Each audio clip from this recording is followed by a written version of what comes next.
Hello everyone, welcome back to my channel. Lunch box recipe గుమగుమలాడే కొత్తిమీర పలావ్ ఎలా తయారు చేయాలో చూద్దాం. ఇప్పుడు అడుగు మందంగా ఉండే పాత్రలో నెయ్యి లేదా నూనె వేసి వేడి చేయాలి.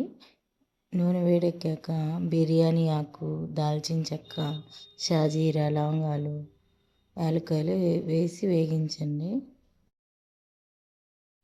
తర్వాత సన్నగా తరిగిన ఉల్లిపాయలు, పచ్చిమిర్చి వేసుకోవాలి. అవి వేగేలోపు మిక్సీ జార్లో పచ్చిమిర్చి, అల్లం వెల్లుల్లిపాయ, జీలకర్ర, కొత్తిమీర కాడలతో సహా వేసుకొని 2 టేబుల్ స్పూన్ పెరుగు వేసుకొని మెత్తని పేస్ట్లా మిక్సీ పట్టుకోవాలి.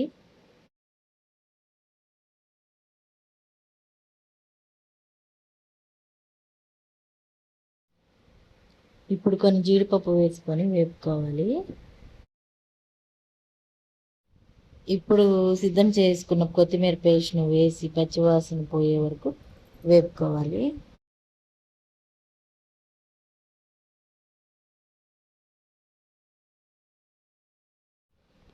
తగినంత ఉప్పు వేసుకొని మనం ముందుగా నానబెట్టుకున్న బియ్యాన్ని వేసుకోవాలి.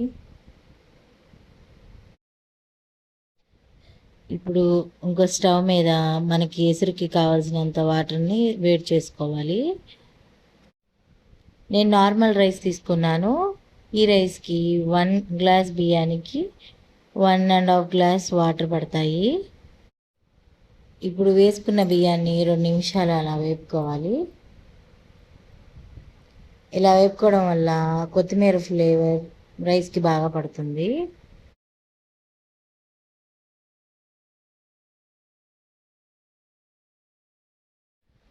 ఇప్పుడు బియ్యానికి తగినంత నీరు పోసుకొని తరిగిన కొత్తిమీర వేసుకోవాలి. మూత పెట్టుకొని 5 మినిట్స్ హై ఫ్లేమ్లో, 5 మినిట్స్ లో ఫ్లేమ్లో ఉడకనివ్వాలి. ఇంతేనండి, సువాసనతో నోరూరించే కొత్తిమీర పలావ్ రెడీ. దీన్ని రైతాతో సర్వ్ చేసుకుంటే చాలా బాగుంటుంది. ఈ ఫ్లేవర్ రైస్ ఉడికినంతసేపు ఇల్లంతా కమ్మని సువాసన వస్తుంది. ఈ రెసిపీ మీరు ట్రై చేయండి. ఎలా వచ్చిందో కామెంట్ చేయండి. వీడియో నచ్చితే హైప్